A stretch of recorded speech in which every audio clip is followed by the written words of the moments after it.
All right. Good evening, folks. Let me say a very special welcome to you wherever you are tuned in to TDN Network, whether you are on TDN Radio or whether you are on RVR Jams, DG Play Channel 59 in Dominica, and of course, whether you are watching us on Facebook Live, TDN Radio, Facebook page, and also This Week in Interviews Facebook page. If you are watching us on YouTube, TDN Network 1 or V Streams, TDN TV. So there are lots of places to watch and listen. So thank you for tuning in this evening. Yes, I know it's not the usual face you see on a Wednesday night at this time, but Anthony is away, so I am going to try and fill in for him here this evening. And so we won't do a couple of things. We won't do the carry command fam like Anthony normally does. And so we will take a break somewhere at the bottom of the hour for a word from our sponsors and so forth. So before I spend too much time talking, I will bring in my guests tonight. I have with me Mr. Loftus Durand, Mr. Alvin Thomas, as well as Dr. Thompson Fontaine. Mr. Lennon Matthew, will be joining us a little bit later on. So stay tuned. We're going to have a very interesting conversation. It's more of a discussion on what can we do to help Dominica get through some of the struggles that we are going through, and how can we do that as one people. But first, like I said, let me bring in my guests, and we can begin the conversation. Gentlemen, good evening to you. So very good evening. Thank you, Dr. Fontaine. So since you are essentially the man of the hours, the last 36 hours, 48 hours has been on you. I'll give you the chance to give a few opening remarks, and then we will go to the other two gentlemen to my right. Yes, let me say what an honor it is to be on TDN Radio, this week in interview. Seems like I have come full circle. That is this week in interview started 9 years ago.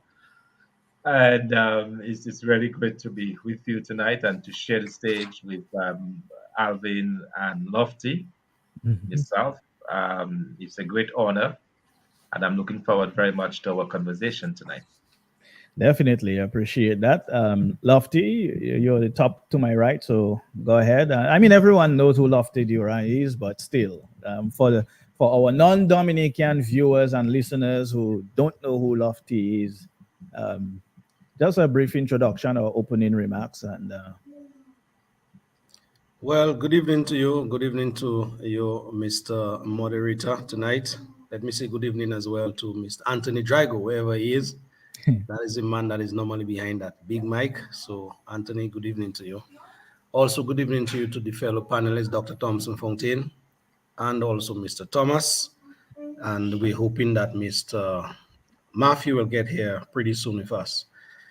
It's a pleasure to be on the panel tonight discussing Dominica's business, as it were. Whenever I am called upon to be part and parcel in anything, especially where discussions are concerned, I will try my very best to make the sacrifice, because I think Dominica is for everybody and we all have a stake in this country.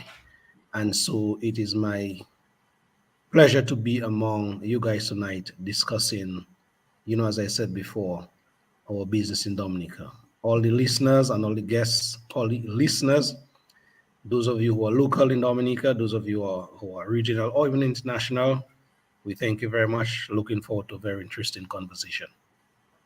All right. Thank you, Lofty.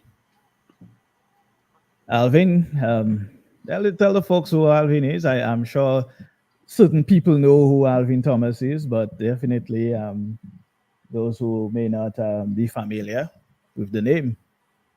Thank you, Sam. Thank you, Sam, for the brief introduction. Let me join my fellow panelists this evening, Dr. Thompson Fontaine and Lofty, as well as Lennon Matthew will be joining us shortly, to say good evening and to give evening to many listeners to TDN Radio This Week in Interview.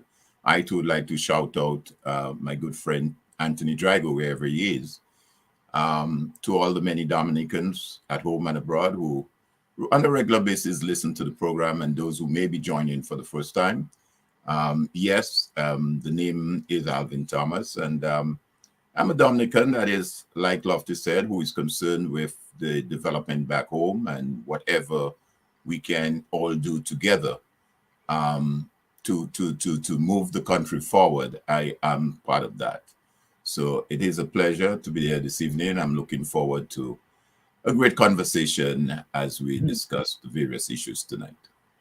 All right. Yes. Thank you, gentlemen, for that. And then again. Thank you for agreeing to come on at a relatively short notice, because we weren't going to do this. We were actually going to do a rerun tonight, but given everything that occurred earlier this week and so forth, I was advised that it's good to keep the momentum going as we, as we get going here. And so, Thompson, I will start with you.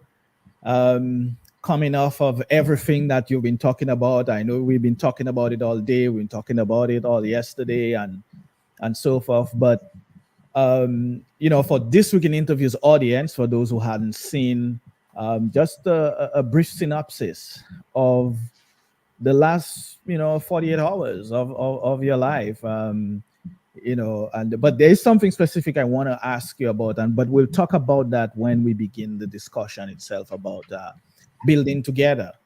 So go ahead. I'll give you the honor as being the first one up. Yes, well, Sam, thanks for the opportunity. And, it has been a very interesting because it has been a series of highs and mainly lows, though. After having arrived in Dominica, after having traveled, one of the things that people don't realize is that by the time I got to Melbourne Hall on Saturday afternoon, I'd been traveling for about almost 4 days. Left Tanzania actually on Tuesday night. It was, I believe, went to Qatar, catch a flight to New York, and a few hours before, I was told that the schedule had changed completely, that I would have to spend an extra day in Qatar as a result, and missed my connecting flight into New York, and later on, I missed another flight. No, I missed the flight later on because of weather in Dominica. Could not fly out of Miami into Dominica, so instead of arriving here in Dominica on Thursday, I arrived 2 days later on Saturday, and everybody knows what happened then. Right. And the two days I endured basically in a very interesting prison cell in Dominica. I was shocked to find out that you have a facility that doesn't have any bench or any type of sitting arrangement. I mean, I'm not saying it should be comfortable, but at least there should be something. Right. Probably that there is nothing. So that episode has helped me focus my attention on the need for police and judicial reforms in Dominica. Yeah. Because I was able to talk to several young men who were incarcerated, and I really worry about the future of our young men in particular. Young men whose lives are often destroyed because they do not have very early on, they don't have the means to employ a lawyer. Might be a simple thing. One of the guys, a simple thing as stealing six loaves of bread, or gentleman stealing a tool that costs $40. Right. And then they dragged before the courts, having to spend time in prison, even remanded at the stop from prison, for very petty and minor offenses. And I think that something is very wrong with that in terms of the way that our legal system works. And we need to find a way to address that. And I would really recommend that there be some type of inquiry into our judicial and police system, and that there are very strong recommendations to improve on those. Right. Which brings me to the question I wanted to begin with. Since you are obviously an economist, and when you talked about the young man who was in the cell because he stole bread, I mean, regardless of what the amount is. I mean, it's not like he stole a van load of bread to resell, but he stole six bread. I mean, it sounds funny, but he stole six bread, and it's probably because he was hungry, right? I remember some years ago, a young man was facing basically the same thing for stealing a pound of cheese. And so those issues that you mentioned are not new, right? But I think my question really is how do we deal with this situation, create employment or gainful employment so we do not have, or we have less of those kinds of situations where people feel like in order to eat and survive, they have to steal, which might land them in prison for such a low value commodity. How do we deal with that? And so as I said, our discussion tonight is really about solutions, practical solutions. So where do we begin? Sam, one of the biggest tragedies of this country, what we call of Dominican politics today, is the abandonment of this government by this government of any semblance of creating jobs. Government is supposed to create the enabling environment that will allow the private sector in particular to thrive. They're supposed to Mhm. be able to create, for example, conducive tax regimes, whether it's or the concessions that would encourage foreign direct investment. They're supposed to be able to point to different areas or industries where the private sector can thrive. Unfortunately for us, the government, because of its style of politics, a politics which wants to ensure that anybody receiving anything knows that they get it from their government, it has worked in a way that has denied the private sector. Our private sector has shrunk remarkably. Thousands and thousands of jobs have been lost for our private sector. And really, the only employer in Dominica is the government, probably except for the few small shops around the place. And it used to be Domlec was not, but now even Domlec is majority owned by the government. So it looks like the government has really failed, I believe, in its fundamental duty to create that level of on that environment that Mhm. would allow for job creation. And that to me is the biggest tragedy of Dominica today, because you see it in its manifestations, the countless young people that are without work. You see it in terms of the countless, just the young men that are going astray, the young men that are finding themselves in all sorts of difficulties because they simply do not have opportunities. And that to me is where the focus needs to be. We need to be looking at solutions. We need to be looking at the creation of good, sustainable jobs. But how do you do that? You do that by encouraging the private sector to invest in your different sectors. Invest in the water industry, for example. Mhm. Invest in the fishing sector. Today I stopped by the Fokole fishing area to have a chat with some of the fishermen. And it was very disheartening to me when I learned that, they have to be out there in the sea. They go very, very early in the morning, and then they come back and they have to spend the rest of the day trying to sell the fish that they caught in the morning. One fisherman told me that sometimes they have to leave fish behind because they know that they will not have them sell it. And it is very disturbing to me that in this day and age, we don't have a canning factory for fish.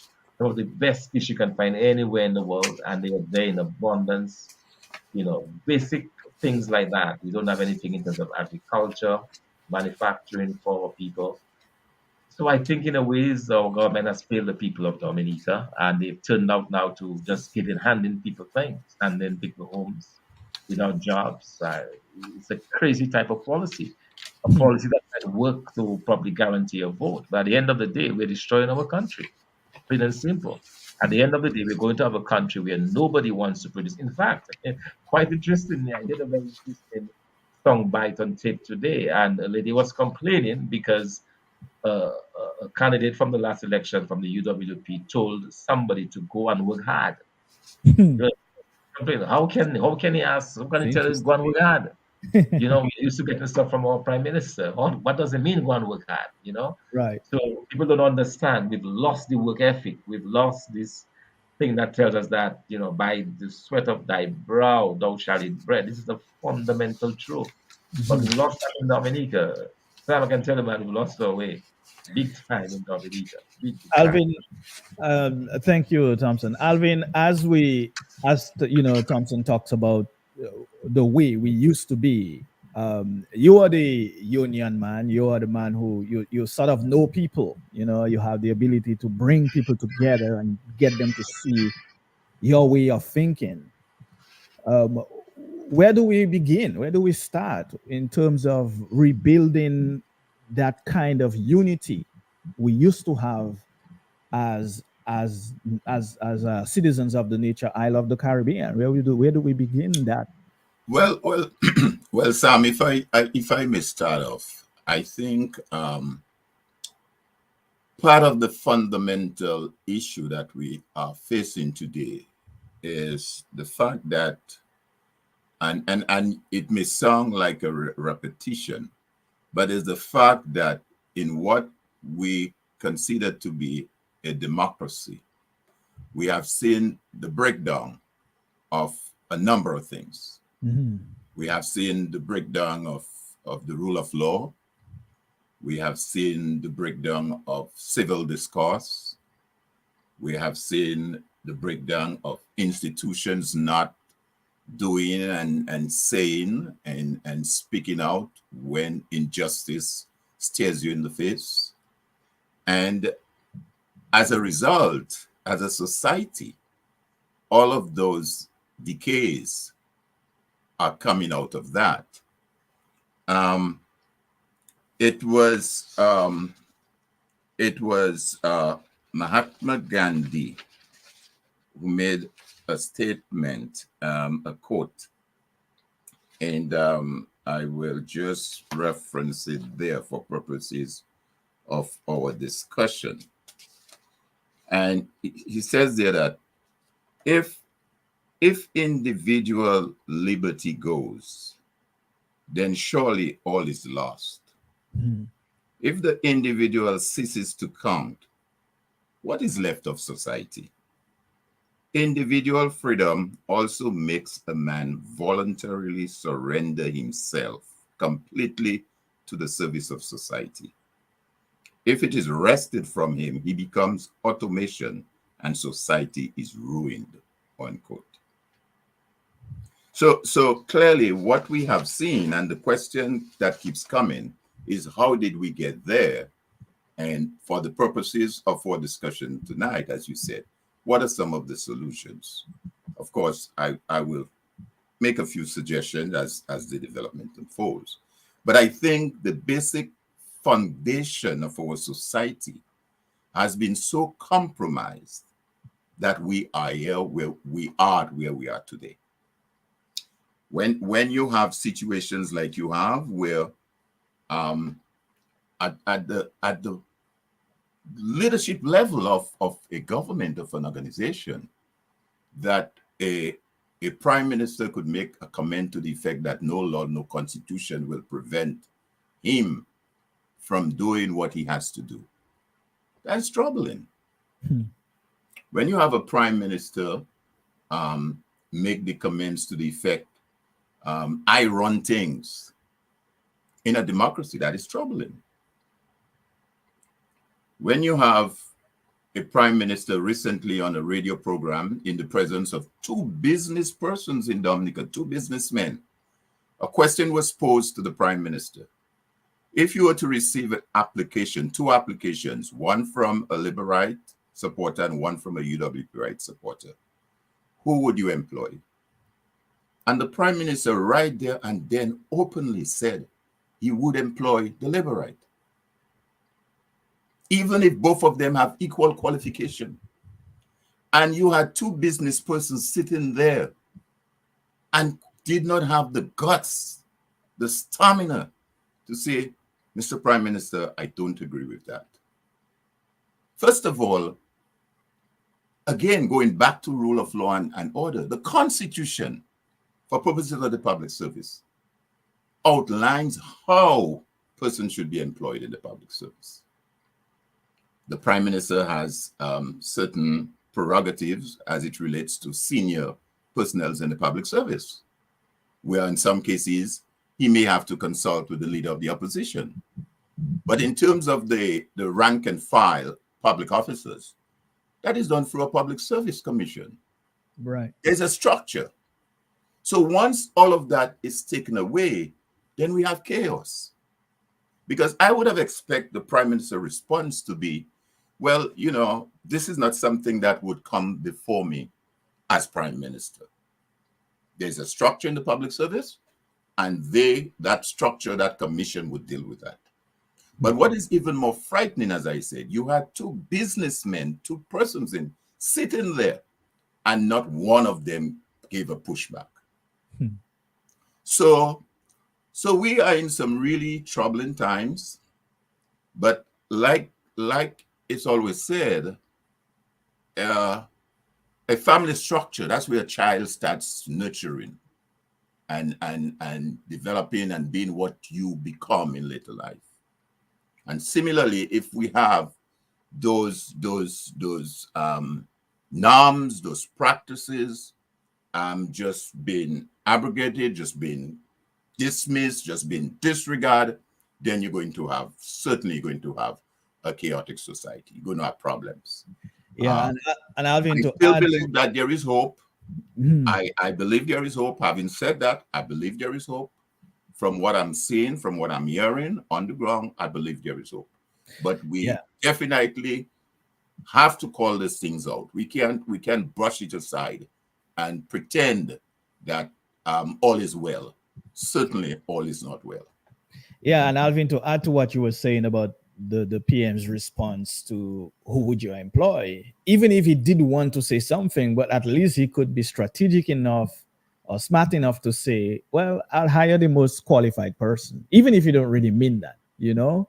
But you see, Sam, the reason why he's able to say that the way he says it is because the fact that we're no longer operating in a sort of democratic, civil type environment. So he feels as the one with the power and the might. I can say and do as I want. Exactly. And that is not good for our society. It's not good for Dominica. We got to get this basic, fundamental situations taken care of. And hopefully we can move into the direction of the development and the progress that we want for Dominica.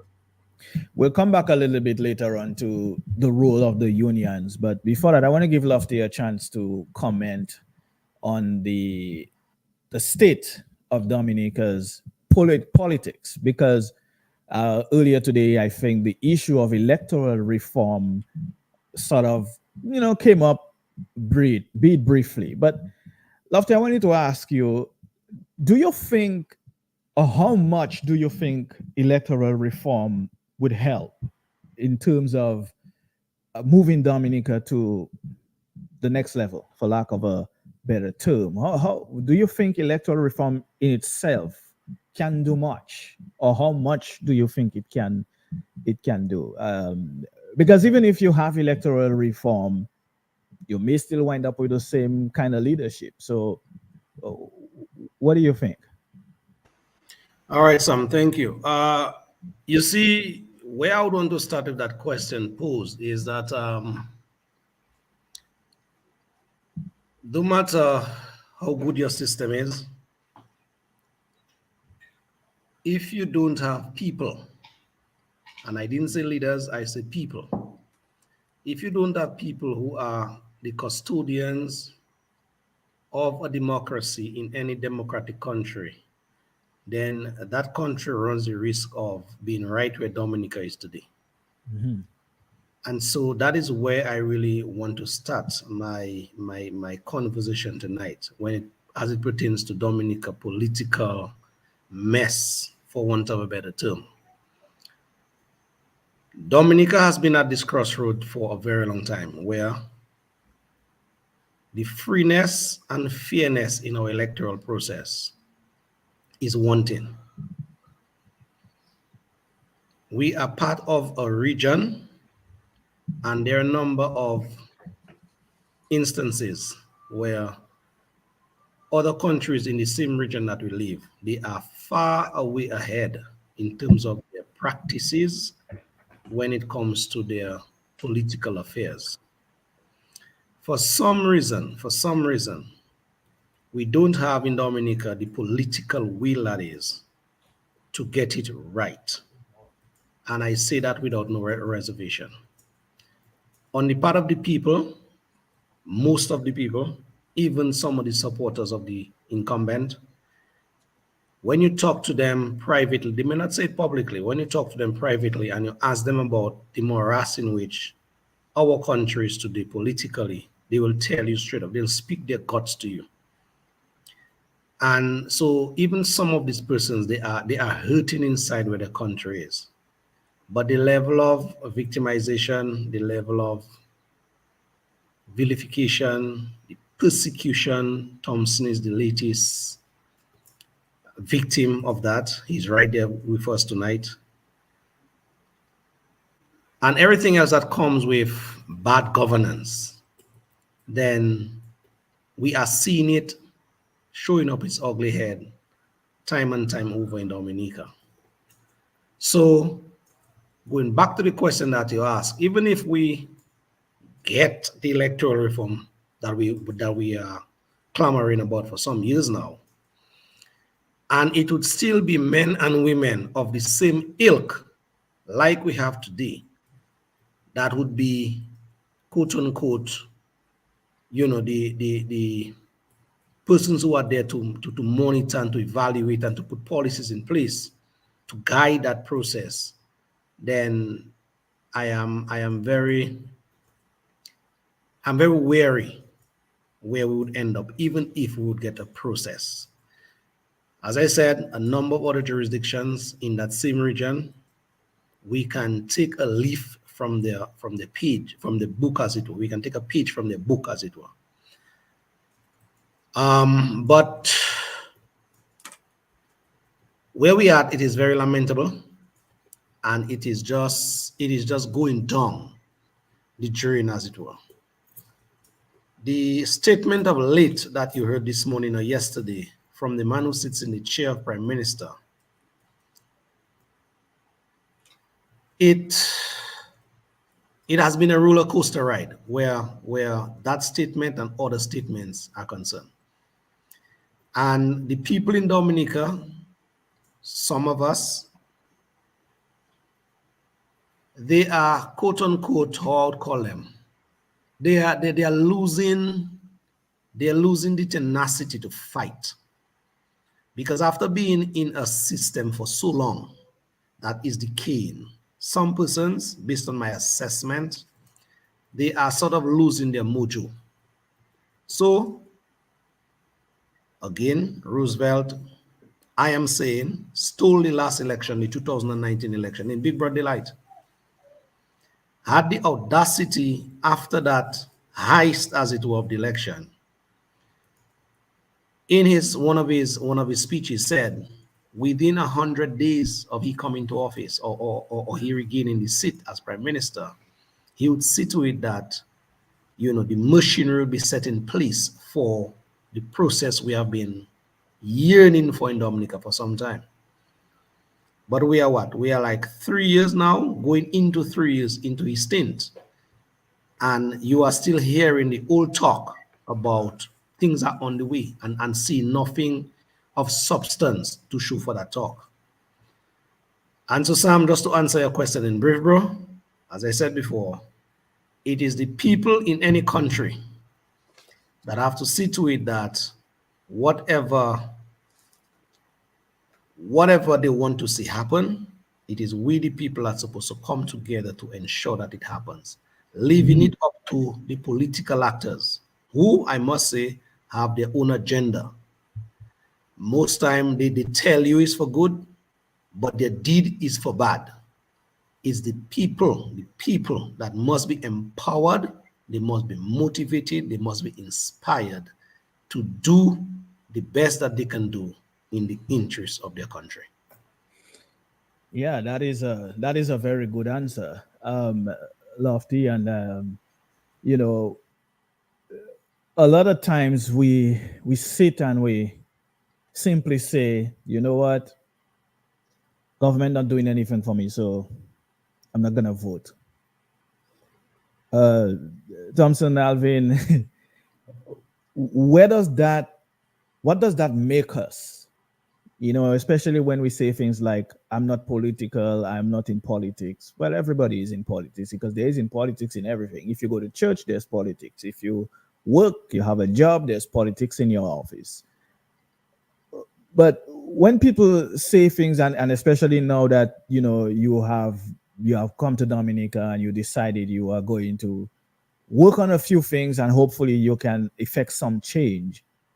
But the civic duty of voting, I always say, should be like jury duty. you know you should have the opportunity to vote, and if you don't show up to vote, you get a fine or something. With jury duty is jail, but the point, you get my point, right? So where do we make people understand that it is important to have free and fair elections? Yes, but that you also have to show up to the polls.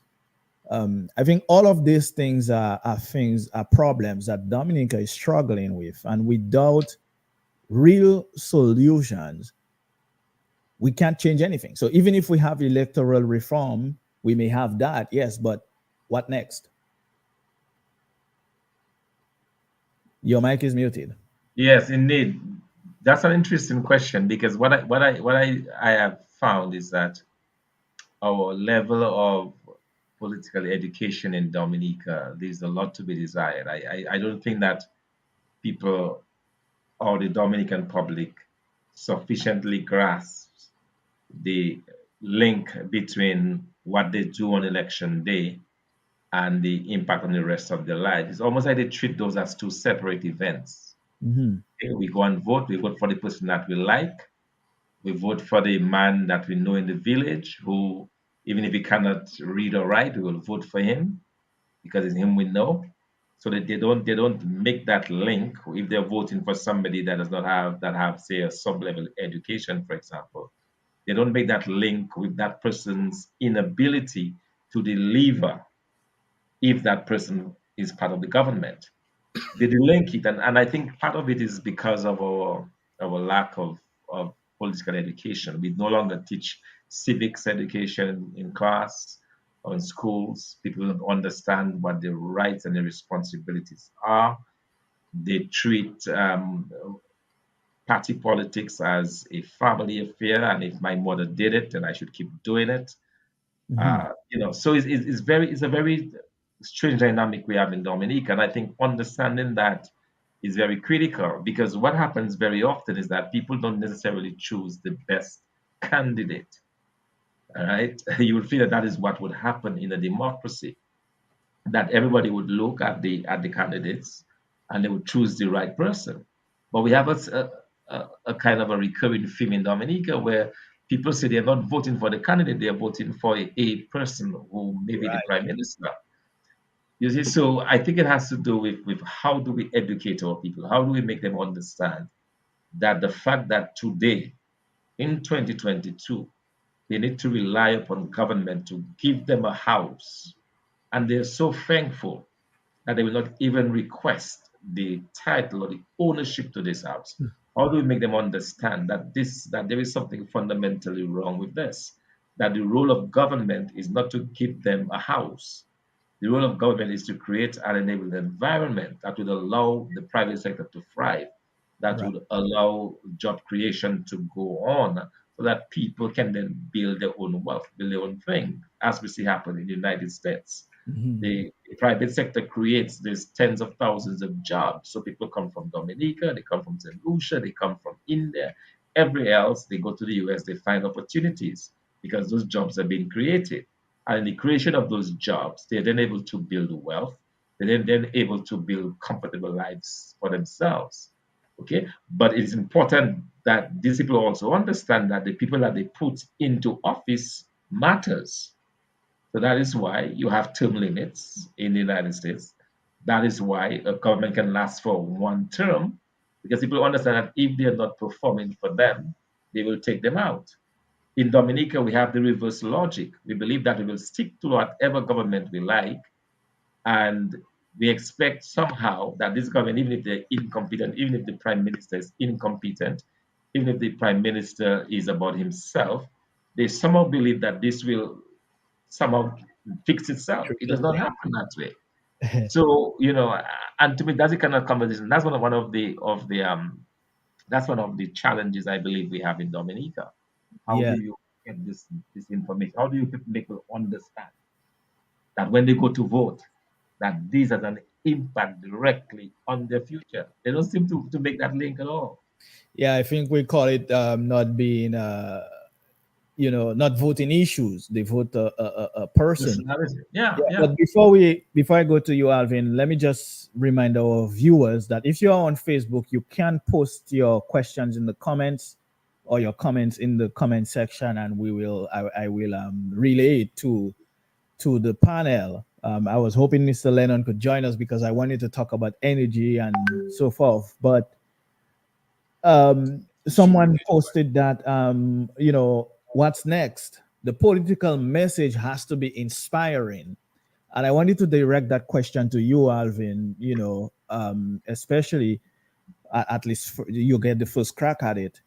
What do you think of that statement? Have what's lacking in the political message that you think needs to Yeah, be yeah. looked at? No, I think it's a valid question. It's a valid comment. Mhm. I believe in any political setting, in politics, the messaging is key. That is the basis on which persons should get elected and put forward their platform, what they intend to do. So the messaging is key. And if the messaging is skewed, then obviously it does not resonate with the people, and as a result, you may not get the kind of success that you expect as a political party. So yes, the messaging is important. It is critical. Mhm. But just to piggyback a bit on some of the comments that Loftus made and also Thompson, um, as far as it relates to the electoral reform, and Lofty has said it quite correctly. I mean, Dominica is the only island in the region that have not implemented some aspect of electoral reform. Every other island has. Antigua, Guyana, Trinidad, Jamaica, Barbados, you name it. So the question really remains, why? Why is it that even at this list stage,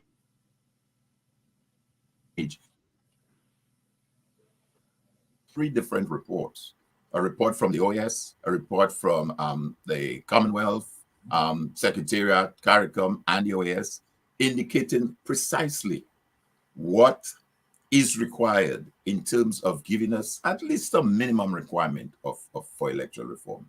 That has not taken place.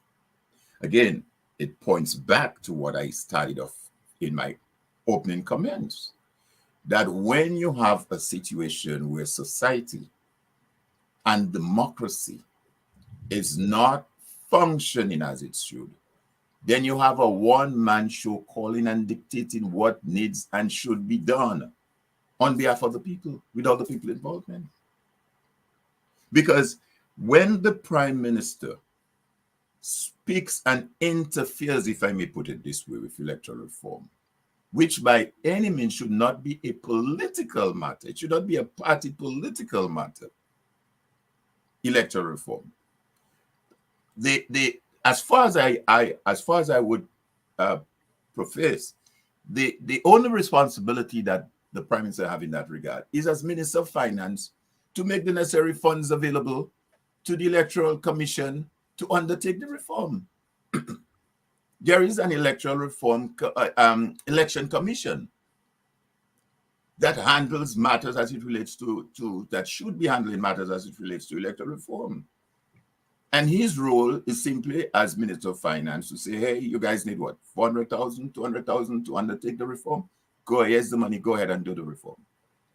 But when you begin to politicize the whole process and the whole exercise, then we're into problems. Also, in terms of the comments that Dr. Thompson has made too, we've seen what has happened over the years. And the question begs, okay, why Dominicans, why are they behaving the way we're behaving? Is the whole question of the amount of monies that is put into those elections. And campaign financing is a major, major area that need to be looked at. When you have, from what was disclosed, millions and millions and millions, 6 million, 7, 8, 9, or whatever that figure is, put in a little election in Dominica, the recent by-election in Grand Bay, understand how much is in there? 2 million, 3 million, whatever it is. Loftus might be able to validate that figure. Then that poses a problem. So hence the reason why there need to be some reform. There has to be some reform. But if we go down the road of politicizing that, then obviously we're going to have a problem. Election does have consequences. It has consequences. Whether we like it or not, whether you want to, accept it or not, election has consequences. And like you said earlier, when folks say, well, I'm not involved in politics, give me a break. Politics is how you live, eat, sleep, or drink. The whole 9 yards. Indeed. That's politics. And I am in the US, in a state in Georgia, where the last election we were able to elect 2 Senate seats, to put 2 senators in the Senate. Had we not won those 2 Senate seats on the Democratic side, we would be in a serious problem in the Senate. Look what happened. Even where the Democrats had a majority in the Senate, look what happened with the last confirmation of justice, the judge that was being confirmed. Yeah. So election has consequences. But again, back to the situation as it relates to Dominica, and Thompson mentioned the question of the house and the way people have been treated. If you keep giving this guy, if you keep giving this individual a fish instead of teaching him to fish, he's going to keep coming back to you. And that is the kind of mentality that we have back home now, which has to change. Again, I believe there is hope. I believe I can see some movements taking place on the ground. I think people are at the point now, and if you ask me, in concluding, if you ask me and you take the numbers, I don't have it readily available there.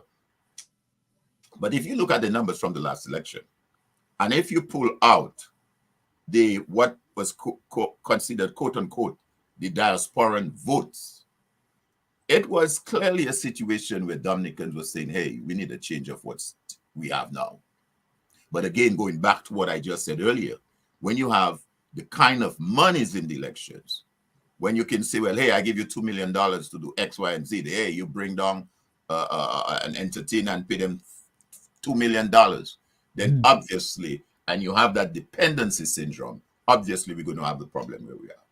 So we go back circle again, right? Back circle again, our democracy and how we all safeguard the democracy. What role the church has, the business sector, the trade union, all of us within that society to ensure that our democracy functions in the manner that it should. Yeah, Lofty, because Alvin just touched on kind of lost my train of thought. So I will just say that someone just texted me and said that electoral reform may not necessarily be favorable for the electorate. Do you agree with that statement? Well, if what that person say is right, that it is not favorable to the electorate, then who is it favorable to? Well, personally, not necessarily. So it might be alluding to the point I was making that just because you have electoral reform doesn't mean things will change. Yeah, but that is why I said before, it all boils back on what the people want in any democracy.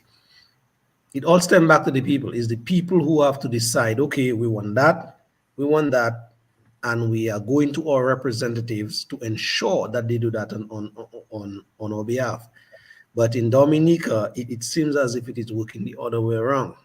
It seems as if we are accustomed to getting things shoved down our throats, and we cannot say, you know something, that is not what I want, and I will reject it. If some of us who have the gall to reject it, we reject it, then we are cast aside, we are ostracized, we are set aside. And then, as I said before, the wrath, the long arm of the government, it visits you in so many ways that you cannot really understand, yourself.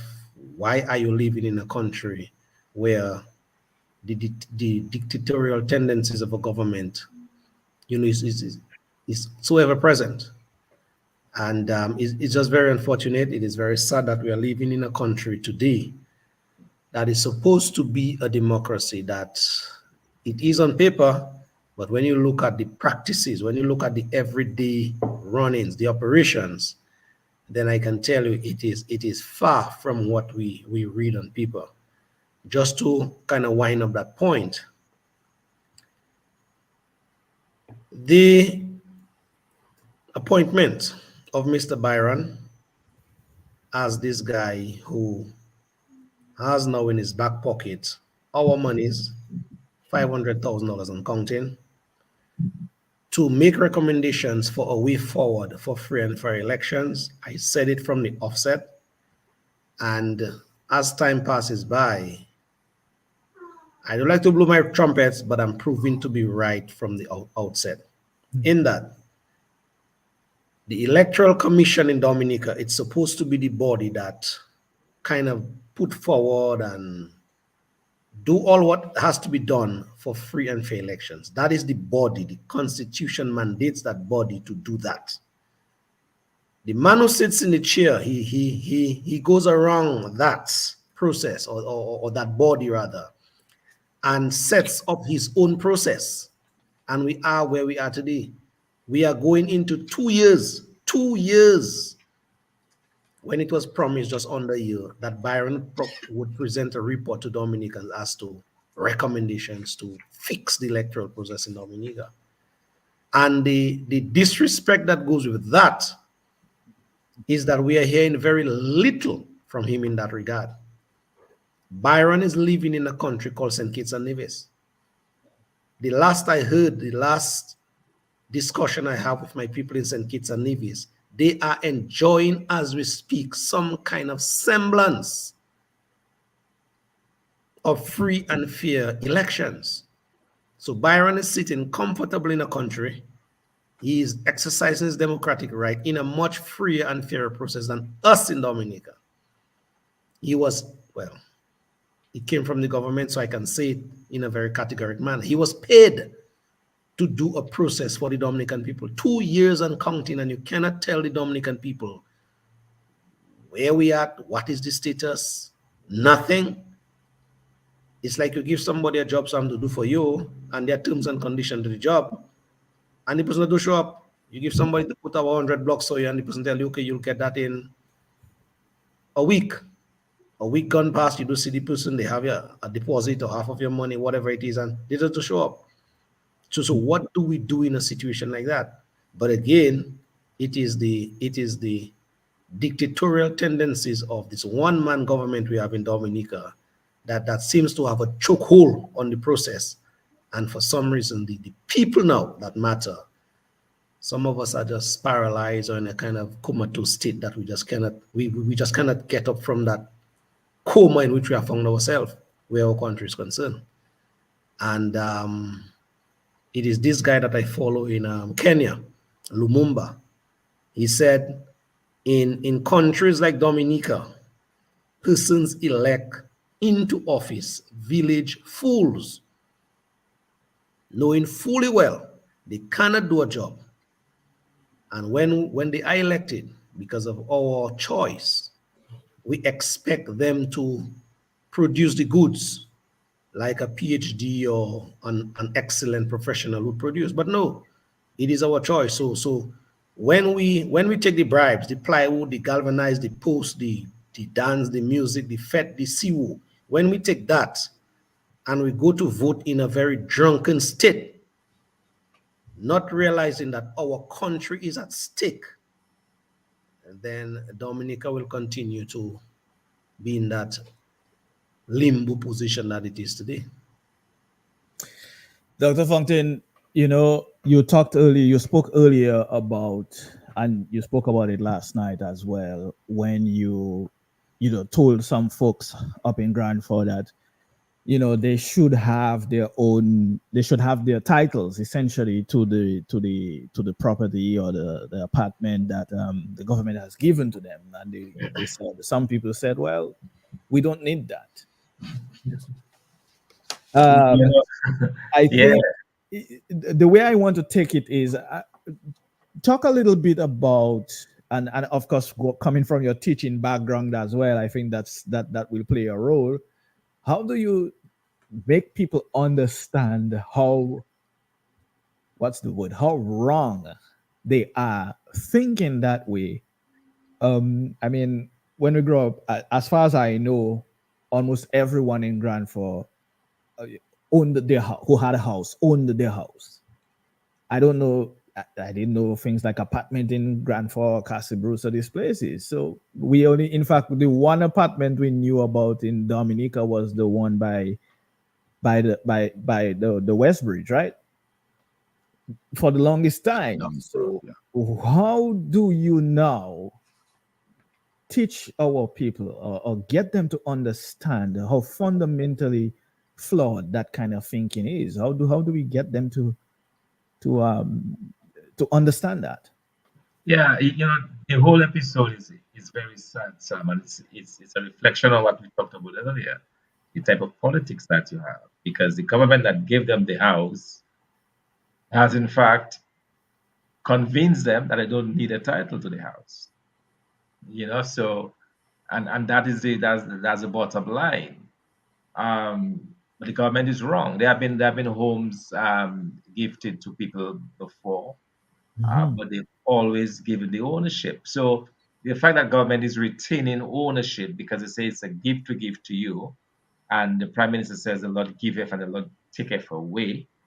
He's made those statements around the ownership of homes. That's you remain in the house if you get the house, so that you will need to remember to keep me in the house.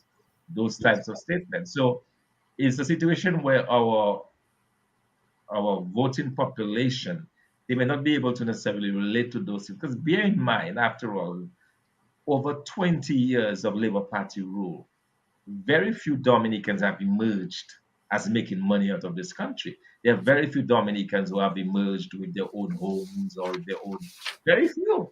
So it is not something that people are accustomed to. People are accustomed to renting, and they'll rent and rent and rent and rent forever because their level of income does not allow them to take a mortgage. Mortgage rates are so high, it does not allow them to get a mortgage. They're not making enough fundamentally to be able to go into that thing. So it is not something that people are accustomed to. So to them, it's a foreign notion, it's a foreign idea that you really need to own that piece of property and all the benefits that can accrue to you when you own it. So I think it's a great disservice that the population, that the government is doing to the population of Dominica. But that's where those of us who know better should spend time. And that's where I believe, for example, that we need to be down in the communities, reminding people of what their rights are, reminding people that, after all, these apartments were built from the resources of the country that equally belongs to you as it belongs to anybody else. So that type of civic education has to take place because, quite frankly, our people may have received a particular leaning or a particular learning that has made simple things appear to them to be too complicated to even wrap their minds around. Lofty, what do you what would you add to that? How do we educate our people into understanding the put it this way, back in the day, we know most of us parents, most of our parents, they had to take loans and things like that in order to send us to school. So how do we get our people to go back to that kind of thinking or understanding of how things work? Because if you don't have a title and you need financial assistance from a bank, any financial institution, you're in trouble. How do we get them to understand that? Let me give you guys testimony as to me engaging with an elderly lady now for about 65, 70 thereabout. I'll not call her name, but I'm a person, I normally go to different homes to do repairs, so people do electrical work, whatever. And when I get to these people, knowing the person that I am, I normally engage them in some way, shape, or form. There was this elderly lady, 65, 70. I met her in one of these apartments in Bellevue Raw, that is just above Stock Farm area.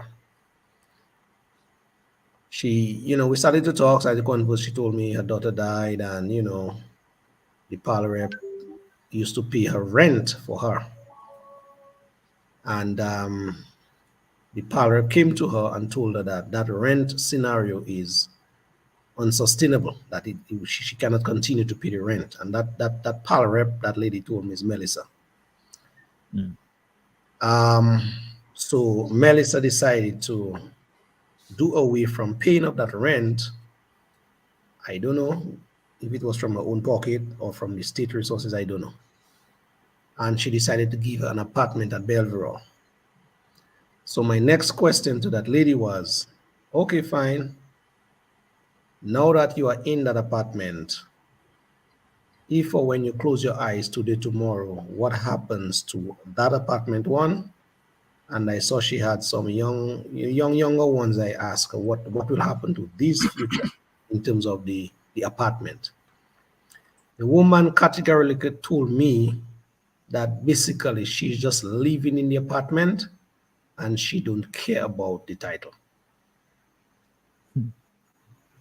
And I really had to kind of drill down on her the importance to have a piece of paper in her hand, even if it was a gift that was gifted to her, that she needs something. Sooner rather later she die, what her children, other children are going to benefit from her nothing.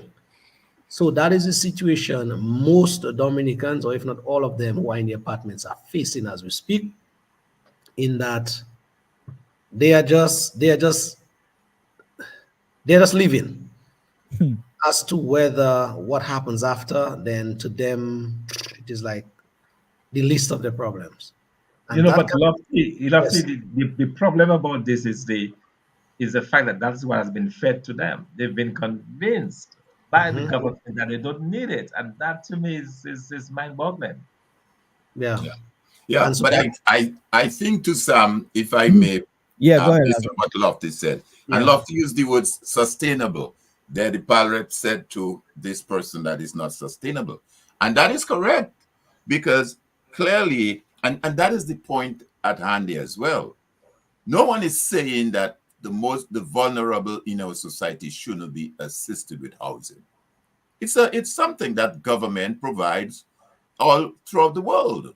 Right. You're most vulnerable, you identify those in need and you provide it. But it is the way in which that is done.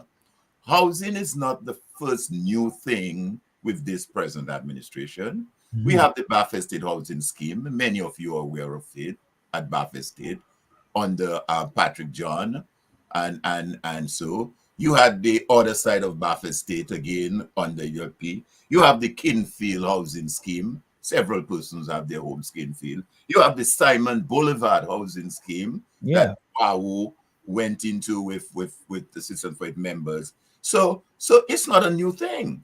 And we have seen how housing has been done in a manner that enables the individual to own those properties, have a title that they can use as collateral to send their kids to school, to borrow and open a business or something. So this idea of giving one an apartment, which has its maintenance cost, the roof, something happens to the roof of the apartment. I mean, who's responsible?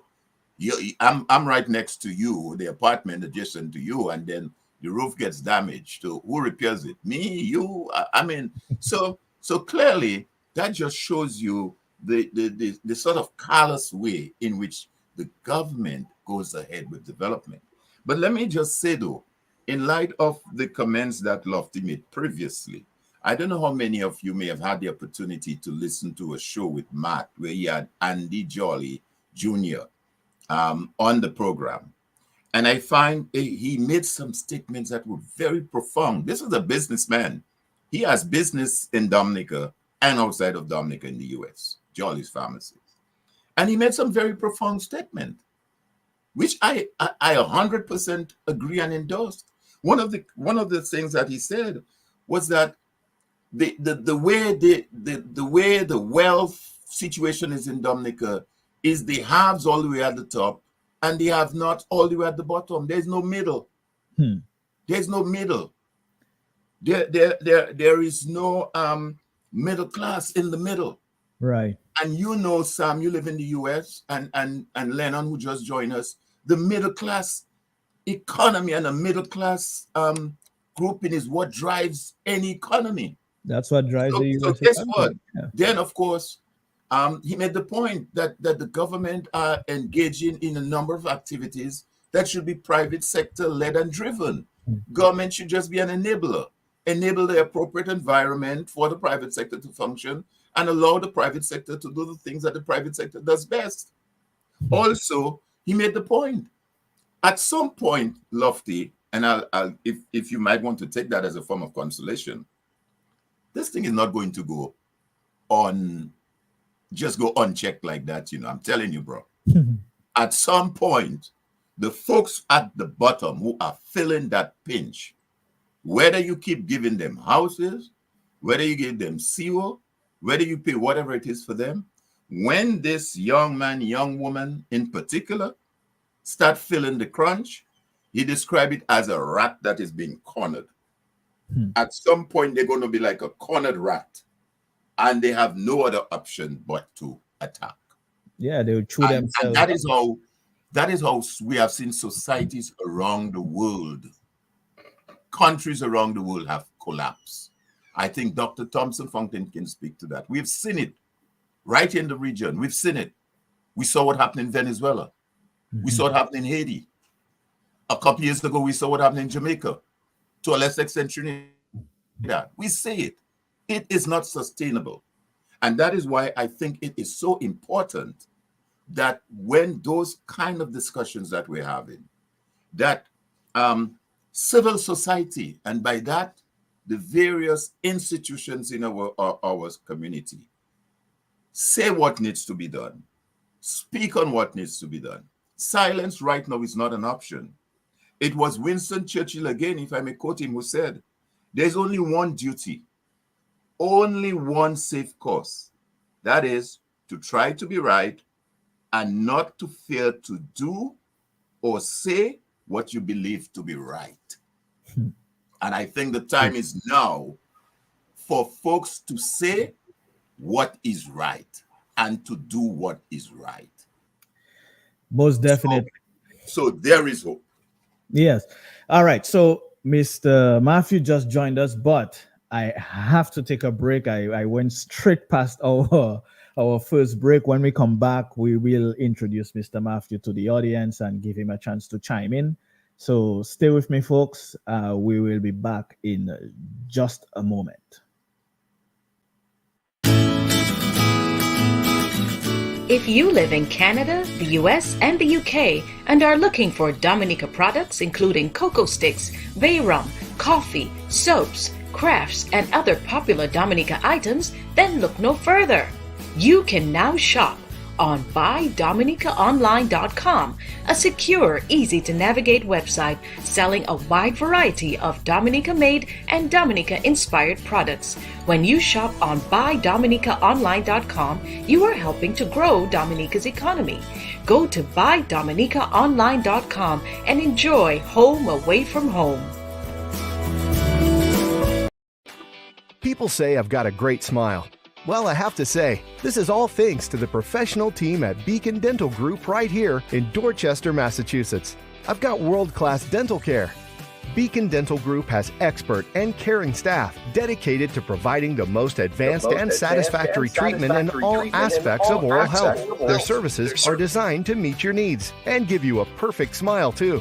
General checkups, cosmetic surgery, Gemini laser service, and advanced procedures, all in a state-of-the-art facility. Call or visit Beacon Dental Group today, 1026 Blue Hill Avenue, Dorchester, Massachusetts, or call 617-282-2146 for a smile that lights the world.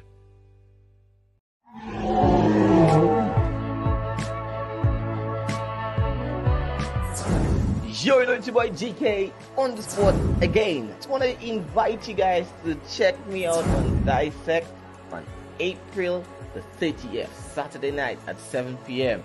I'm having this great interview on Dissect. So go ahead and check that out and you get to know a little bit about me. Save the date. Big up yourself, man. Out on Dissect.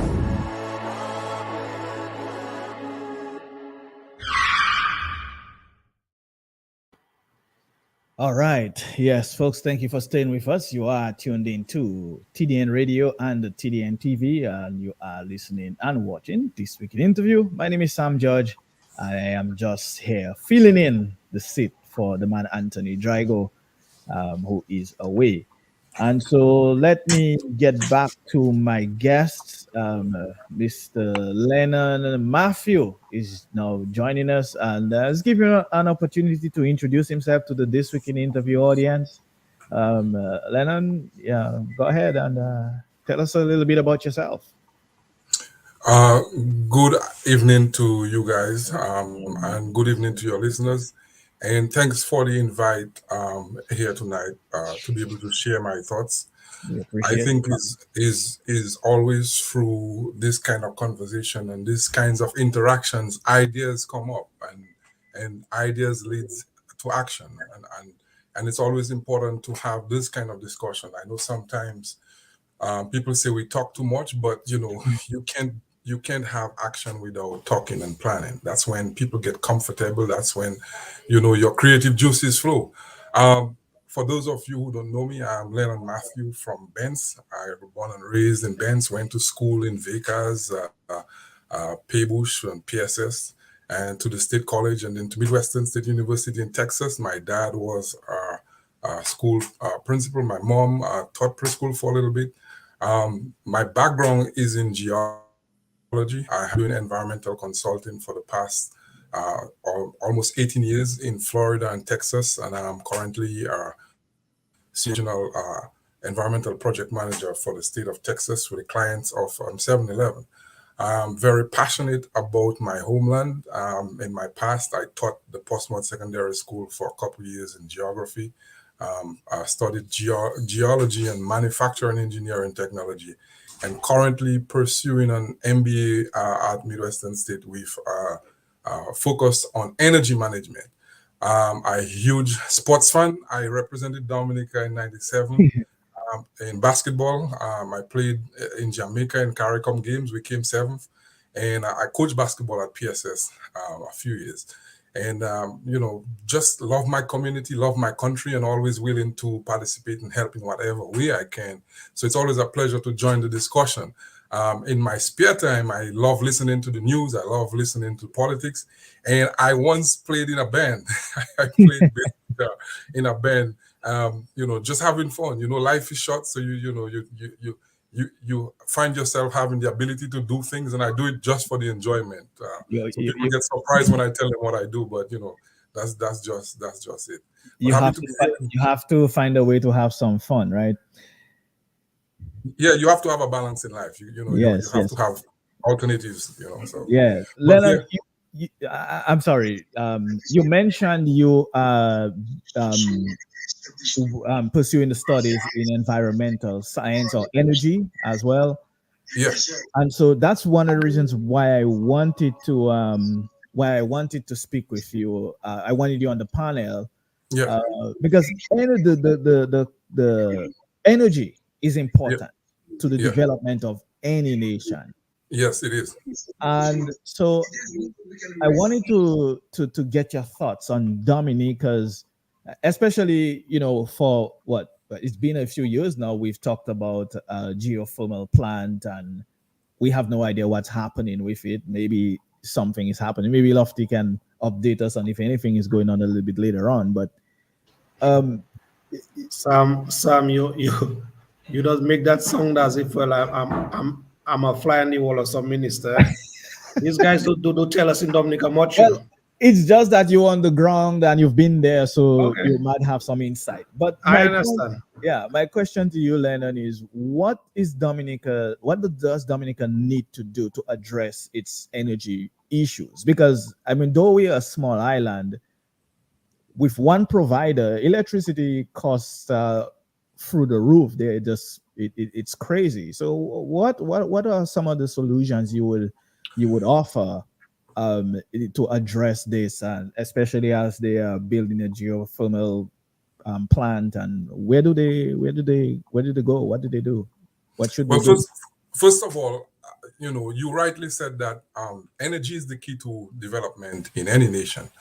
And if you've looked at the trend of movement away from agrarian societies back in the days to the Industrial Revolution, what fueled the Industrial Revolution is the availability of energy, even if from coal, whether it was from coal, whether it was from fossil fuels. Every time there is an abundance of some source of energy to create something. Why do we need energy in our bodies to do work?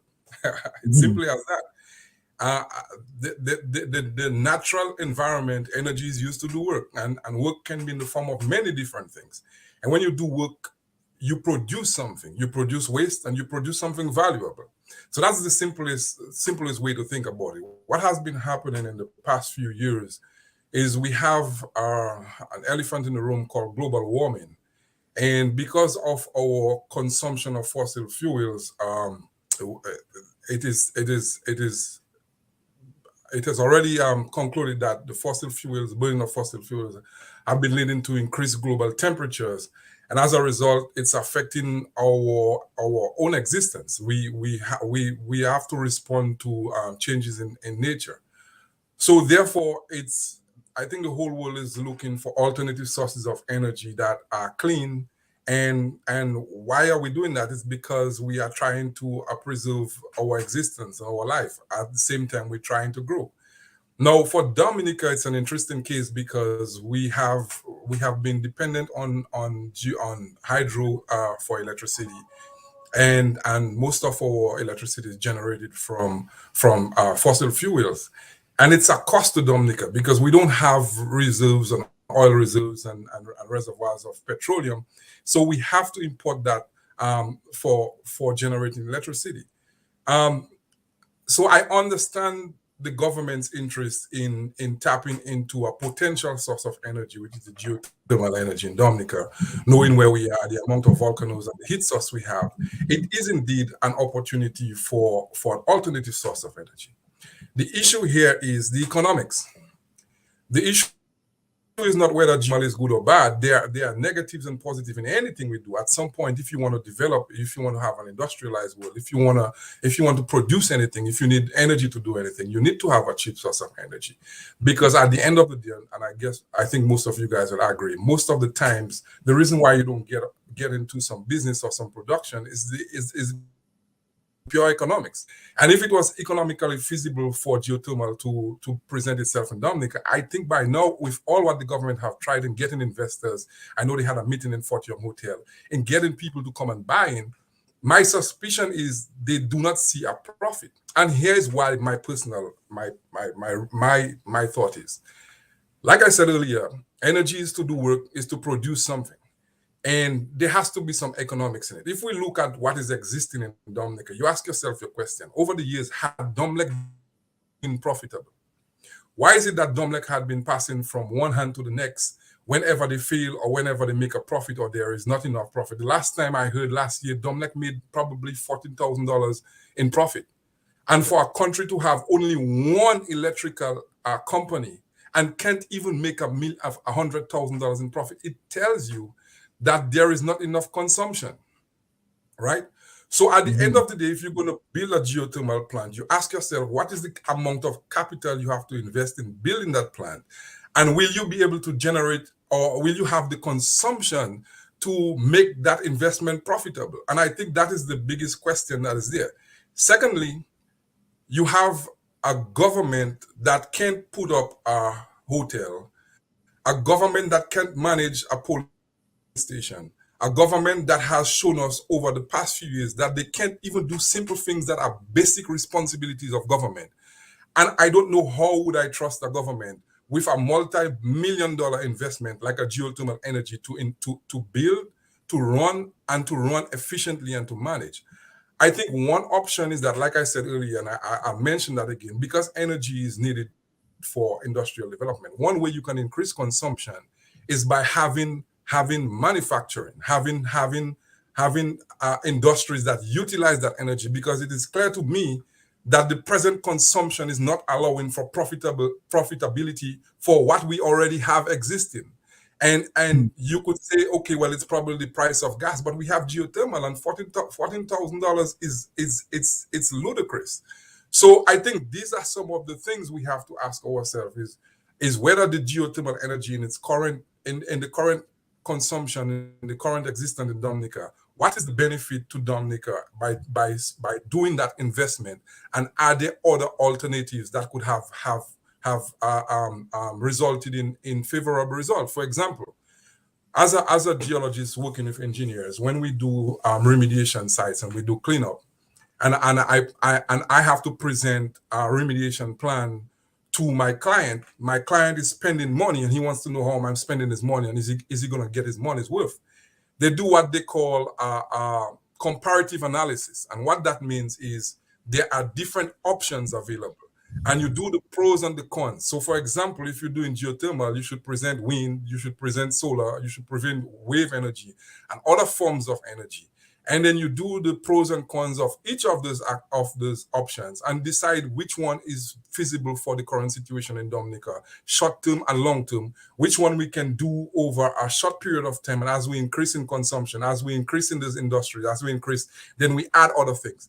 Because at the end of the day, if you're going to pump $300 million already in the investment, you have to decide how you're making that money back, and not talking about cost of operation and maintenance, which is expensive.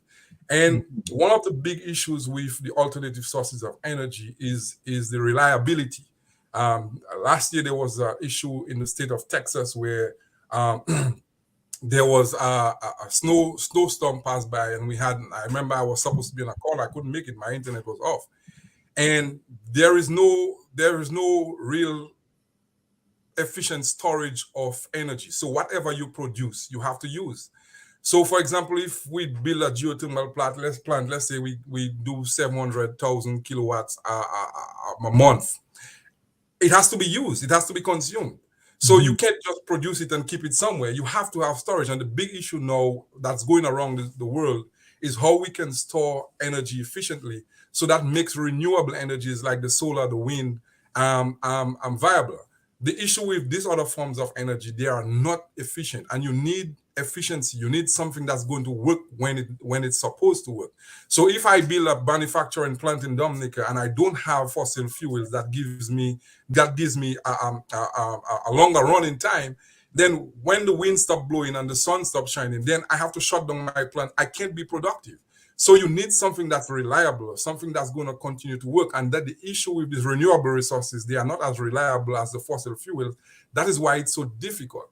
But at the end of the day, like I said, we have to look at the feasibility of that investment Could we have done something that could work in the meantime while we build capacity, while we build the manufacturing plants, while we integrate that with the agro processing, the light industries, the light manufacturing that brings the necessary jobs?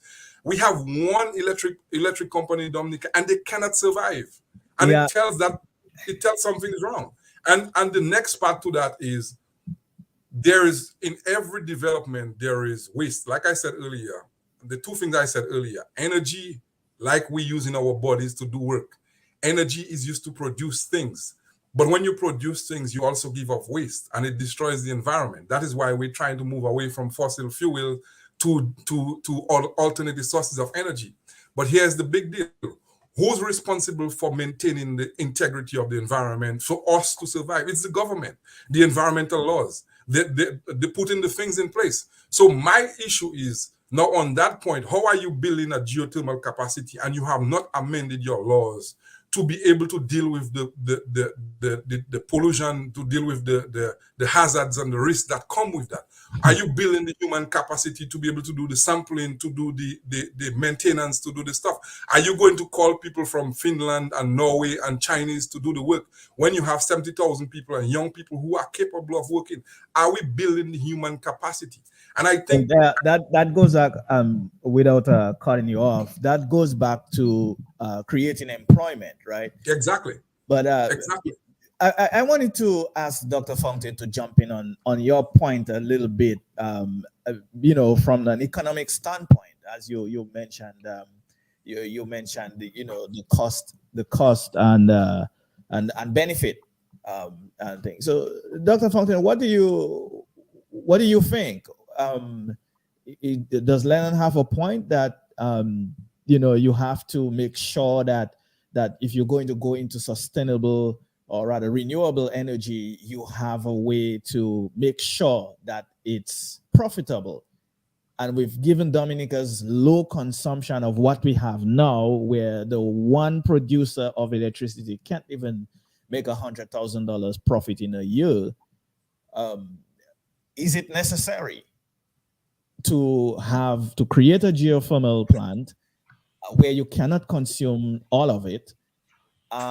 What do you do with the rest of it? Is it even necessary? Or would you say, but the model is fundamentally flawed. The business model. Dominica has how many customers? 100,000, if all that, or no, in terms of households, probably 30,000 households. You're not going to survive on that limited demand for your product. What has to be done is that you go deeply into geothermal and you export the geothermal energy to the neighboring islands. That's it. I mean, it's we complicate life in Dominica. We complicate things. Dominic, it can survive. It will just move around and survive if it has. So we get our regular blackouts and so on, and we move along. We chug along. But if you really want to make this thing profitable, you have to think of exporting electricity to the neighboring countries.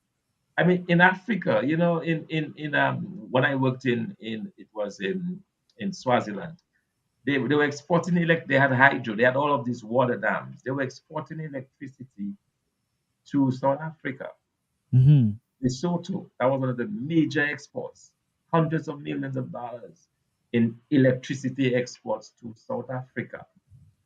Dominica has the resources.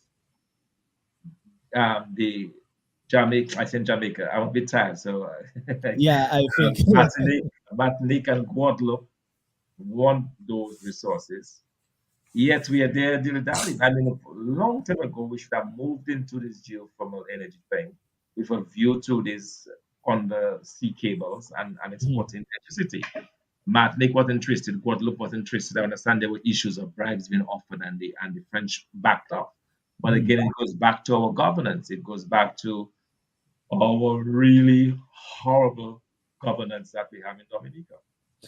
But let me add something to what Dr. Thompson is saying. So the example of electricity being exported to South Africa. My question is, what are the South Africans doing with it? Is it to light houses, or is it to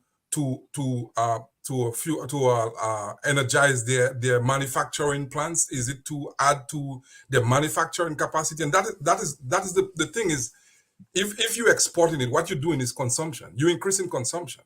And the point I'm making is, okay, our population, just household consumption is not going to sustain it. But here is it, extra resource. How you increase consumption. For example, when the Ross University left a big void because a huge consumer base left, and Dominic lose that. So what you have to do with that capacity is, how can I use that for the manufacturing that we need, the light industries? When you do those things, you increase consumption in the country, not just by increasing consumption of electricity, you create jobs for the light manufacturers, for the food processors, for the tech guys, for stuff. That is the point. The point is, what developed the industrial world is they utilize that power in producing stuff, in creating stuff. Yes, you can export it, that's fine. But if you're exporting it to me, I'm going to use it to build my manufacturing plants, build my stuff. So while you're exporting it, the country is developing the industries, and you just depending on a consumer base, a household base. And that is the point. The point is, if you have that resource, it has to grow with the development plans of the country. We're going to build 2 juice processing plants. We're going to build some plantain chips plant. We're going to build, do something with make banana flour. We need electricity. Here it is. We have some capacity. We're going to do enough. Here, the Chinese come in here. What can the Chinese add to our country that will help us do the light manufacturing, the tech work, the computer chip manufacturing? Look, we have a geothermal plant that is going to supply. This is where we need to think first.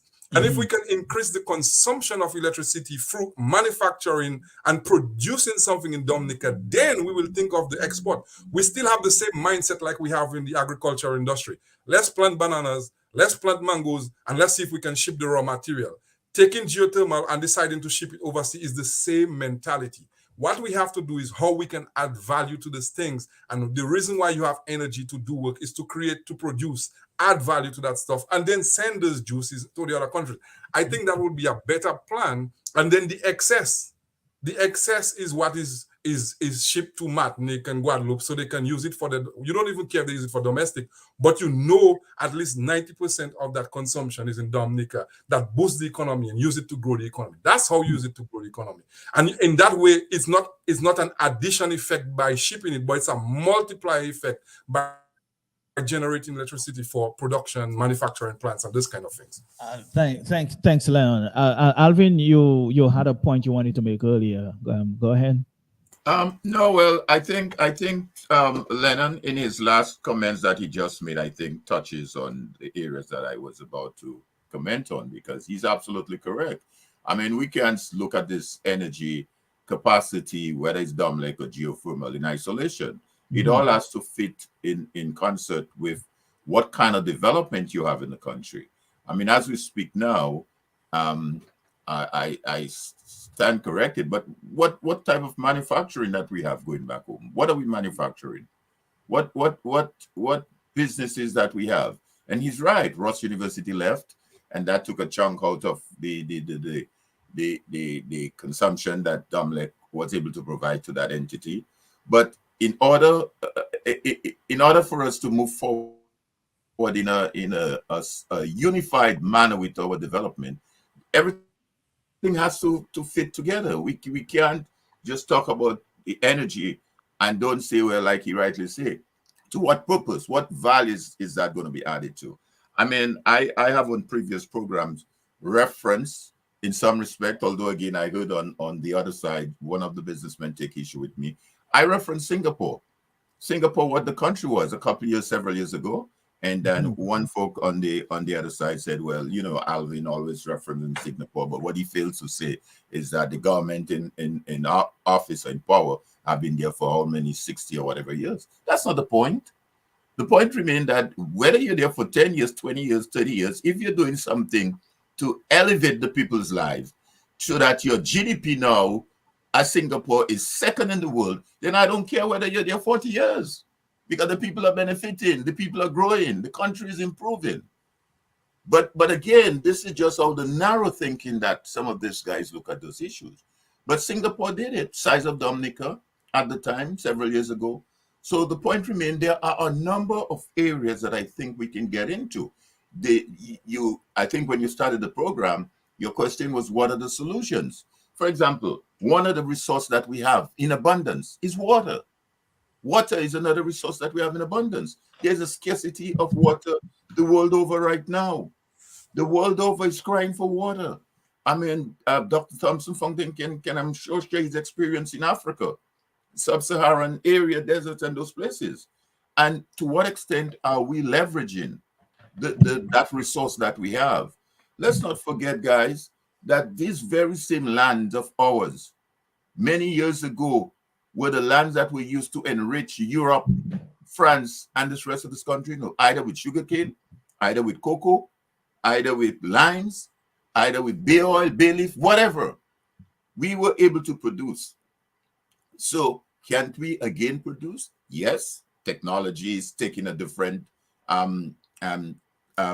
technology now is what drives it. Can we be one of the technology places that drives whatever needs to be done? So I think it's not a question of just looking at one sector in isolation. To what extent we tie this together and to what value we bring, and in so doing, improved and changed the lives of poor people, rather than having people go into red clinics every Monday or Tuesday, whatever that is, begging and just giving the guy a fish rather than teaching him how to fish. Very fundamental. And here it comes back to the same thing I said earlier. So we ship lime, we ship cocoa, we ship all this thing to Europe. What did they do with it? They use the coal, they use the manufacturing plants to process it and add value to it and sell us the juice, the chocolate, all the perfumes and all the other items that use things like bay leaf. We buy it at a higher price and we depend on it. So that is the point I'm making. We have this raw material. The raw material of the primary industries is one form of the industry.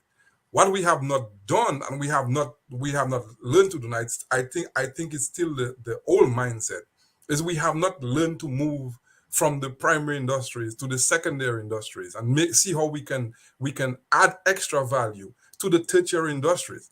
That is where the availability of energy comes in. So instead of us selling cocoa, we should be selling chocolate to Europe. We should be selling the perfumes, the stuff that uses the bay leaf. We should be selling that to them because we have no added value to it. And we have the manufacturing capacity. We have the energy to do it. And I think that is the mindset we need to go in. The other thing I wanted to talk about, I don't know if you guys mentioned, if you're looking for solutions, we send people to go to study financing, business development. One thing I noticed that has not been done, for example, how many Dominicans, how many civil servants have the ability to buy shares in company, to invest in company? We are talking about selling passports and encouraging people to come and invest in Dominica. So if foreigners can pump money and there is investment in Dominica, why are Dominicans not able to invest? We have how many civil servants in Dominica? And when they retire, they're depending on the gratuity and the pension to have a decent living. What about the investments? You have a hotel building in Dominica. There are several ways you can get financing for development. Dominica is using passport sales, but the finance institution, okay, Fort Young, for example, is refurbishing or rebuilding their hotel. There are several sources of finance. You could go private equity, you could take loans, you could have shares. And what you do is you give people an opportunity. As a matter of fact, I think that any hotel that is being built with passport money, civil servants and people who work for the government or Dominicans should have an opportunity to buy shares in there, to earn part of it. And at the end of the day, if it becomes profitable, then at the end of the year, you get a check for your investment. But we don't have that kind of sophistication. We don't have people thinking that way. We're talking about we selling passports to build a hotel. Who does it belong to? Does it belong to the government, to the people? And then the people of Dominica have no opportunity to benefit from the profits. That's a problem. So if we don't look at the different avenues and opportunities, when we have development in Dominica, when we have private sector growth, and Dominicans themselves don't even have an opportunity to put $50 a share, to buy some shares of that company. I remember back in the days when DCP was around, my grandfather, who was an agriculturist, sold copra to DCP. I remember them having shareholders meeting, and every Christmas he would get a little check with. These are the kind of things we knew before. So it's not foreign. We were there at some point. How we lost it, being more advanced and more educated with internet and all that information, I don't know why.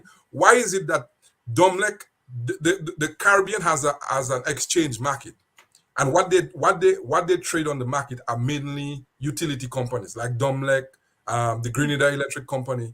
They have the people buy shares, but guess who buys shares in there? Only the governments. So the people of the Caribbean, the people of Dominica, do not have an opportunity to buy shares in Domlec. And if let's say we build a geothermal plant, the cost of running new lines, new wires, is going to cost money. Domlec would say, okay, we're going to raise funds through loans, we're going to raise funds through grants, and we're going to raise funds through shares. And you give people the opportunity to buy shares in the company. So when it becomes profitable, they benefit. You know why it works? It's going to work because the same consumers in Dominica who are using the electricity know they have shares in Domlec. They're going to take part of it. Astafans, the private companies, the big markets, they want to do an expansion. Okay, I'm Astafans. We have yeah, Leonard, extra. I want you to pause there for a second because I want to bring Lofty in and give him a chance because we're kind of running way beyond time. But I definitely want to give Lofty a chance to comment on the power and or rather energy and the geothermal plant and what should we be focused on as a people. And to your point, should Dominicans get the opportunity to invest in whatever hotel or whatever it is projects the government is doing, Lofty? And we will make those sort of last points because we've gone way beyond our normal time. And so I'm sorry you came in a little bit late, Lennon, so you didn't get to share as much. But we'll have you back for sure. Anthony will have you back and so forth. So Lofty, go ahead, and then you can also make that your last point as well. We'll have this conversation we cannot do in one night for sure. All right. Well, I'm not an energy quote unquote expert like Lennon, so I cannot speak. Well, just from the local. No, I'm drawing an illustration. I cannot speak at length like him, energy. But what I know for sure is that I'm living in a country where the government of Dominica keep promising us for years now rewards from some investments that is our money they are put in a project that is up in Luda, where they told us that we the Dominican people would have benefited by now.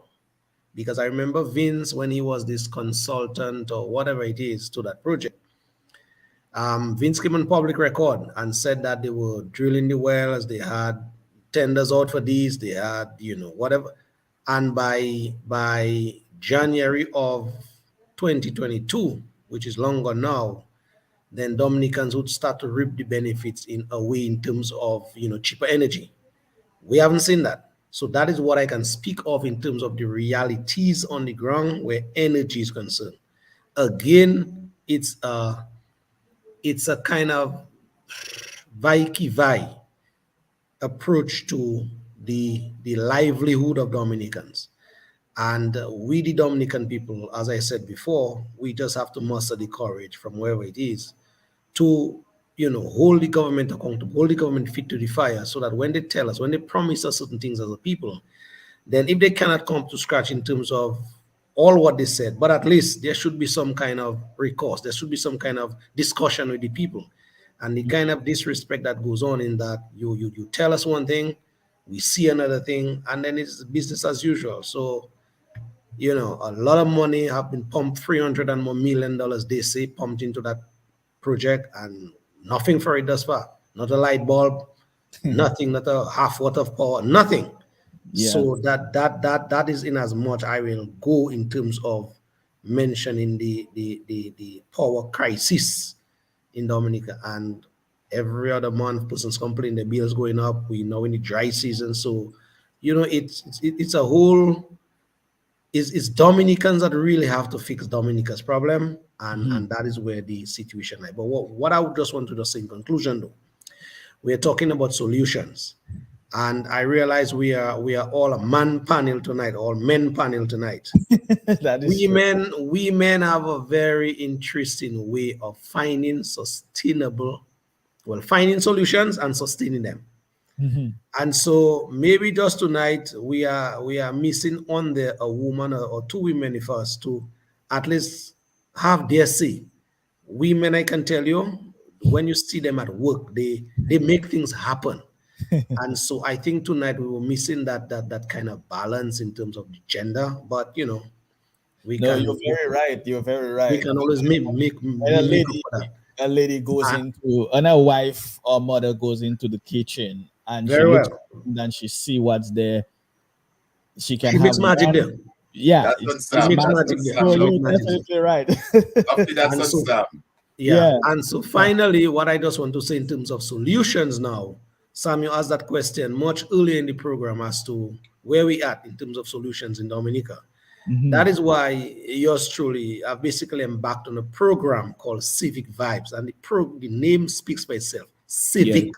We need to go back to the basics in Dominica, the fundamentals, the good morning, sir, good afternoon, ma'am, the hi, hello, excuse me, that kind of thing, and the engaging with people, because I think we have lost that kind of way of life.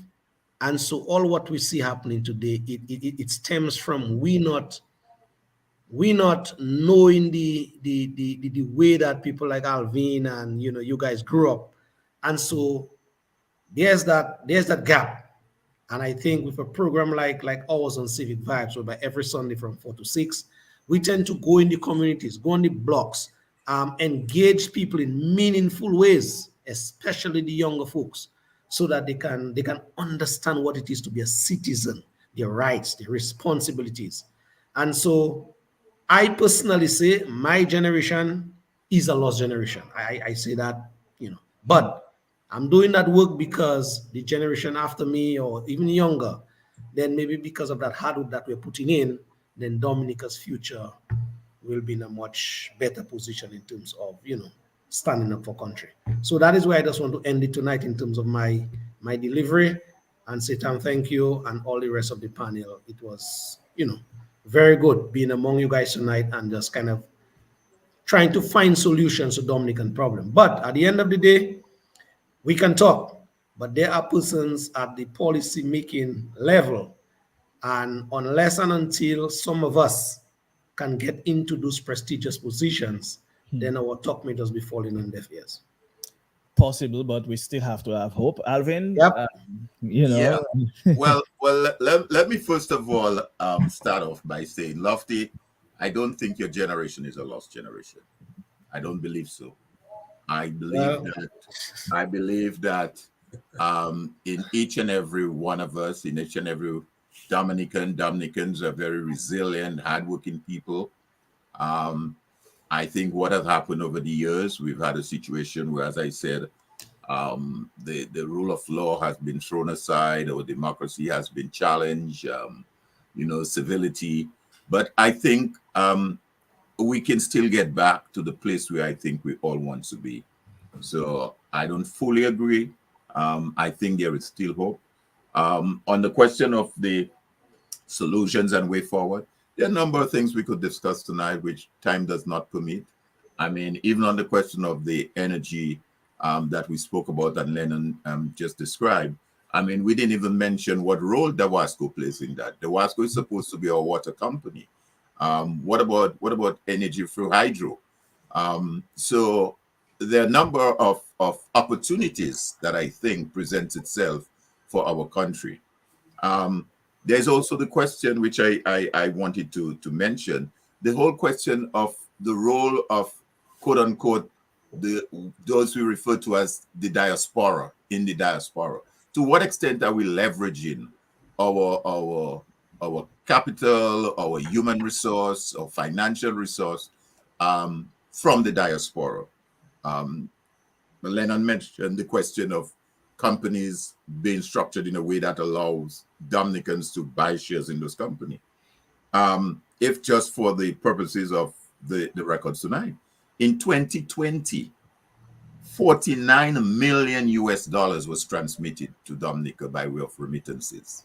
Wow. 49 million US dollars remittances.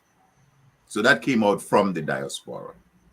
They according to News America analysis for the World Bank, a World Bank report on global remittances, 15 billion US dollars was sent back to the Caribbean region. Wow. $15 billion. Alvin, I don't want to stretch it out too far, but yes. That 49 million you mentioned, yes. Is there a number, or does it say what percentage of our GDP? Yes. It represents 13.478% of our GDP in 2020. Double digits. And that moved from a 4% GDP in 2000. So you see the trajectory of the increase. In 2000, we were talking about 4% of GDP. In 2020, it represented 13.47% of our GDP. Wow. So the point I'm trying to make is that these are Dominicans that are sending those remittances. And what are the solutions? We talk about small businesses. Can't we tap into some of that resource? Can we have a sort of venture capital arrangement set up? We're small businesses. I know of a young lady in Benz who started off some small business in I think it was Nature, whatever, I don't remember the name. You have other small businesses in Roseau, young businesses, a young somebody started a little bakery. So can't we harness some of that resource into what might be a sort of venture capital fund where persons can put and invest in those businesses and generate economic activity. But again, that requires a certain level of leadership, a certain level of governing, a certain level of where you operate in a manner that is in accordance with laws and regulations and that type of thing. So I think there is hope. I believe the struggle is not an easy one. I will dare say that. It's nothing that shows good results comes easy. But I believe Dominicans are resilient enough to want to bring about change. At some point in time, I will say to you, Lofty, it's going to have to. It's like what should I say? It's like pulling a rubber band. You can pull it up to so much. At some point, you won't be able to pull. It's going to burst. And I would hope we don't get to that point, quite frankly. But I think that there is a lot of goodwill in a number of Dominicans at home and also abroad in wanting to see Dominica in a better place. And that is why myself and many, many others who contribute in one shape or the other, one form or the other, wants to do that for the betterment of Dominica. I will also end and say my final end is that there is no room for silence anymore. That is the important part of it. You got to speak out. I know, Lofty Smile, it may be tough, but there is no room for silence. We got to speak out and say what is right and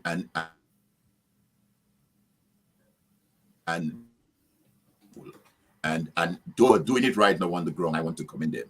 So thanks, Sam, for that invite, and to your many listeners tonight, I want to say thank you.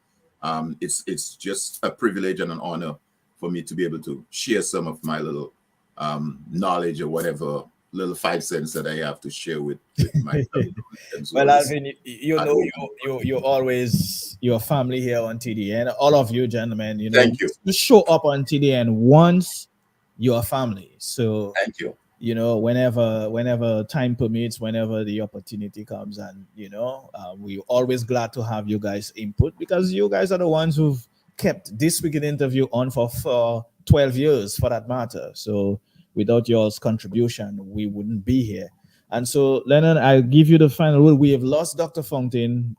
But I will say this: next week's, essentially This Week in Interview, will be the launch of Dr. Fountain's book, The Maroons of Dominica.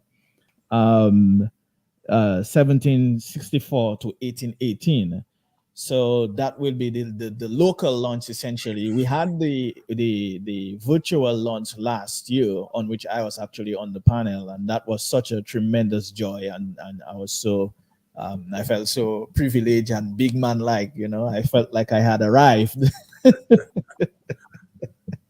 to be on the panel. And so, but he'll be local, he'll be in Dominica for that next week Wednesday. I believe it'll be at 6:30 p.m. and it takes place at the CSA Center, or I can't remember the where, but I will get that information for you later on, because the original venue changed. So in any event, it's open to the public, 6:30. If you're in Dominica, go there, check it out. I'm sure he'll be there to sign some books for you guys, and so forth. So please be sure to check that out next week, and it will be live here on all of the platforms you are watching us on tonight, and you'll be able to listen to the proceedings on the radio, on TDN radio as well. So please be sure to put that in your calendars. So Lennon, I give you the last 3 minutes to thanks.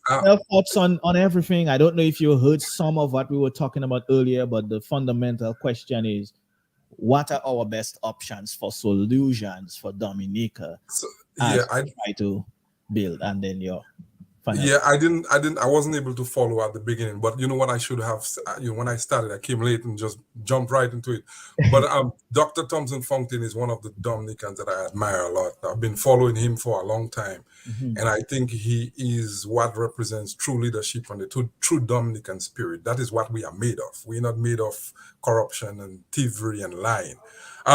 But, and I just want to wish him well. And I think, if he decides, and I hope he does decide to come and be at the top of the government in Dominica, because it's a shame that an individual with such caliber is out there building other countries and he's not utilized at home. I also believe the biggest human tragedy is when you have gifted and talented individuals like that who either languish because the country does not give them an opportunity to be themselves and their full potential. And secondly, when you have individuals like that who have been helped by the country and they're not allowed or given that chance to use that skills, that education and that energy to the development of their own people. But in conclusion, what I would like to add is for solutions, there are two terms we always use when we talk about how well a country is doing. One is called the GDP, which is the gross domestic product. And that is the value of all goods and services produced. And the other one is GDP per capita, which is basically the same thing, but it has a measure of the population. And you ask yourself, why is it talking about the population, the GDP per capita, the production based on the population? What it tells us is that every individual in a country should have a capacity to produce something to add to the general production of a country. What it tells us is that every Dominican is important in the development, economic development, spiritual development, moral development, democratic development of the country. And unless we make the people of Dominica be the number one, make them feel that they are important in the development process, right, they are not going anywhere. If you want to talk about, the different communities, how do we separate the communities into economic zones where we have a baseline to work with and something measurable within the next 4 or 5 years? For example, my community, we have fishing, we have planting estates. Can we go around and do a baseline of economic activity in the country, come up with a plan of how we can best utilize every single Dominican resource, the natural resource and the human resource, and help them build that capacity, that production. So the next time we talk about GDP per capita, we can say that Dominica's GDP per capita has moved up because the population, the Dominicans at home and abroad, has helped and aided in the development of our country. I think the biggest issue is understanding that we, the Dominicans, are the most important factor in the development of our country. And if we sit back silent and if we stay waiting on somebody to come and do it for us, the Chinese, the Spanish, the Russians, the Venezuelans, we'll get absolutely nowhere, because the GDP per capita is that every Dominican is important in the production of in this country. And I think once we start from there and realizing our importance in the entire process, we can work wonders. You start with a baseline. We can separate the countries in the country in economic zones. Who has fishing, where we have the most vegetables, where we can do juice, and put measures in place. Get a baseline and see how we can maximize production and maximize efficiency and development in this regions. That I must say is very impassioned, Lennon. I like your passion. I love your passion. I think you're very knowledgeable in what you're speaking of, and you can see the big picture. I think that's probably the better thing. And then that's what we want. I think that solutions are not always telling people what to do. Nope. But showing them and being able to see the big picture, making them believe in themselves, making them believe in their value. Exactly. I think you land on a very good point there, making our people see their value in their contributions to their country. Yep. It's not necessarily in it for yourself. Yeah. How do you measure GDP per capita and you don't pay attention to the value of the individuals? So I definitely appreciate that, and thank you for sharing that.